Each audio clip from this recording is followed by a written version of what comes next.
आइए सुनते हैं श्री दुर्गा सप्तशती का 12वां अध्याय। उससे पहले अगर आप 11 अध्यायों को नहीं सुने हैं तो मैंने डिस्क्रिप्शन बॉक्स में लिंक दिया है, वहाँ से जाकर आप कथा को सुन सकते हैं। उसके अलावा अगर आप हमारे चैनल के प्लेलिस्ट पर जाएंगे तो वहाँ पर भी आप दुर्गा सप्तशती का एक प्लेलिस्ट पाएंगे, वहाँ से आप जाकर संपूर्ण कथा को सुन सकते हैं। आइए आरंभ करते हैं दुर्गा सप्तशती का 12वां अध्याय। उससे पहले अगर आप हमारे YouTube चैनल पर मैगनग्री पर हैं तो कृपया चैनल को सब्सक्राइब करें तथा बेल आइकन दबाना ना भूलें ताकि ऐसे ही वीडियोज़ के लेटेस्ट अपडेट आप तक सबसे पहले पहुँचे।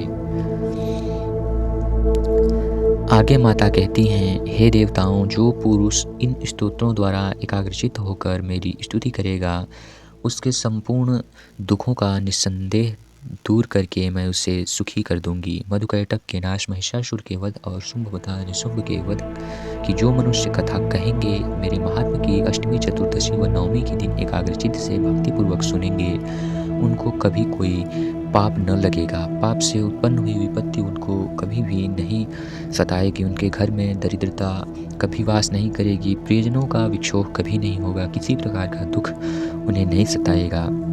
प्रत्येक मनुष्य को भक्तिपूर्वक मेरे इस कल्याणकारक महात्म्य को सदा पढ़ना और सुनना और सुनाना चाहिए। मेरा यह महात्म्य महामारी से उत्पन्न हुए संपूर्ण उपद्रवों को एवं 3 प्रकार के उत्पातों को शांत कर देता है। जिस घर व मंदिर में या जिस स्थान पर मेरा यह स्तोत्र भी पूर्वक पढ़ा जाता है, उस स्थान का मैं कभी भी त्याग नहीं करती और वहाँ पर मेरा निवास रहता ही रहता है। बलिदान, पूजा, होम तथा उत्सवों में मेरा यह चरित्र उच्चाटन करना तथा सुनना अति आवश्यक है। ऐसा हवन या पूजन मनुष्य जानकर या बिना जाने करे तो मैं तुरंत ग्रहण कर लेती हूँ। और शरद काल में प्रत्येक वर्ष जो महापूजा की जाती है, उनमें मनुष्य की भक्तिपूर्वक मेरा यह महात्म्य सुन सब विपत्तियों से छूट जाता है और उसकी हर परेशानी दूर हो जाती है। धन संपत्ति प्राप्त और पुत्रादि रत्न प्राप्त कर वह सुखी और संपन्न हो जाता है। मेरे इस महात्म्य व कथाओं इत्यादि को सुनकर मनुष्य निर्भय होकर विचरण करता है और महात्म्य के श्रवण करने वाले के शत्रु नष्ट हो जाते हैं। कल्याण की प्राप्ति होकर उसका कुल आनंदमय हो जाता है। सब कष्ट दूर हो जाते हैं। भयंकर स्वप्न दिखाई देना, बाल ग्रहों से ग्रासित बालकों के लिए यह मेरा महात्म्य परम शांति प्रदान करने वाला है। मनुष्यों में फूट पड़ने पर यह भली भांति मित्रता करवाने वाला है। मेरा यह महात्म्य मनुष्यों को मेरी जैसी सामर्थ्य की प्राप्ति करवाने वाला है। पशु, पुष्प, अर्घ्य, धूप, गंध, दीपक इत्यादि सामग्रियों द्वारा पूजन से ब्राह्मण को भोजन करा के, हवन करके, प्रतिदिन अभिषेक करके, नाना प्रकार के भोगों का अर्पण करके, प्रत्येक वर्ष दान इत्यादि करके जो मेरी आराधना करता है उससे मैं प्रसन्न हो जाती हूँ। वैसी प्रसन्न मैं इस चरित्र के सुनने से हो जाती हूँ। यह महात्म्य श्रवण करने पर पापों को हर लेती हूँ तथा आरोग्य प्रदान करती हूँ। मेरे प्रादुर्भाव का कीर्तन दुष्ट प्राणियों से रक्षा करने वाला है। युद्ध में दुष्ट दैत्यों का संहार करने वाला है। सुनने से मनुष्य के शत्रुओं में भय उत्पन्न होता है और यह पाठ करने वाला मनुष्य निर्भय हो जाता है। माता कहती हैं, हे देवताओं, तुमने जो यह मेरी वंदना की है अथवा स्तुति की है, ब्रह्मा ने जो मेरी स्तुति की है वह मनुष्यों को कल्याणमयी एवं बुद्धि प्रदान करेगी।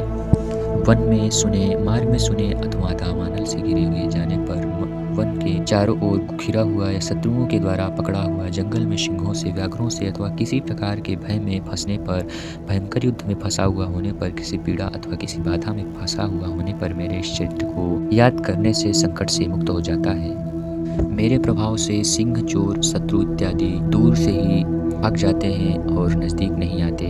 महर्षि मेघा कहते हैं, प्रचंड पराक्रम वाली माता भगवती के इस प्रकार कहने के पश्चात सभी देवताओं के देखते ही देखते विलीन हो गई और संपूर्ण देवता अपने शत्रुओं के मारे जाने पर पहले की तरह यज्ञ भाग का भोग करने लगे और उनको अपने अधिकार क्षेत्र फिर से प्राप्त हो गए तथा युद्ध में देवताओं और शत्रुओं शुंभ व निशुंभ के देवी के हाथों मारे जाने पर बचे हुए राक्षस पाताल लोक को चले जाते हैं। हे राजन, इस प्रकार भगवती माँ दुर्गा नित्य होती हुई भी बार बार प्रकट होकर इस जगत का पालन करती रहती हैं, इसको मोहित करती हैं, जन्म देती हैं और प्रार्थना करने पर वृद्धि प्रदान करने की कृपा करती हैं। भगवती ही महाप्रलय के समय महामारी का रूप धारण करती हैं और वही संपूर्ण ब्रह्मांड में स्थित रूप से व्याप्त हो जाती हैं और वही माता समय समय पर महामारी तथा महाकाली के रूप में प्रकट होती हैं। जबकि माँ अजन्मा होती हैं। सृष्टि के रूप में प्रकट होती हैं। वह सनातनी देवियों